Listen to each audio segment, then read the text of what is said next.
Friends, আশা করি সবাই ভালো আছো, আমিও ভালো আছি। আজকে চলে এসেছি রান্না বান্না নিয়ে। আজকে বুধবার, আর কি রান্না করেছি চলো তোমাদেরকে সেটাই দেখাই।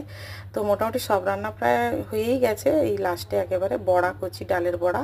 আর তার জন্য দেখো ডালটা বেটে নিয়ে পেঁয়াজ কুচি, রসুন কুচি, লঙ্কা কুচি, হলুদ আর লবণ দিয়ে ভালো করে হাত দিয়ে চটকে মেখে নেব।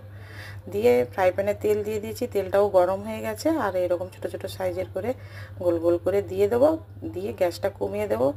আর একটু সময় ধরে ভাজলে না খেতে খুব টেস্টি হয়। গ্যাসটা কমিয়ে দিলে কি হয়, মানে ভেতর থেকে খুব ভালো হয়ে যায়। আর নাহলে কি হয়, গ্যাসটা যদি বাড়ানো থাকে তাহলে হয় কি, ও পোড়ার নিচের এই দিকটা হয়ে যায়, মাঝখানটা কাঁচা থেকে যায়। তো আর কি কি রান্না করেছি বলো তো, আলু সেদ্ধ দিয়েছিলাম, ভালো করে লঙ্কা পেঁয়াজ দিয়ে মেখেছি লাল লাল করে, উচ্ছে ভাজা, কুঁদরি ভাজা, আর রয়েছে ডাল। তো মেয়েকে আমি খেতে দিয়ে দিলাম। আর তোমাদের যদি ভিডিওটা ভালো লাগে লাইক করো প্লিজ।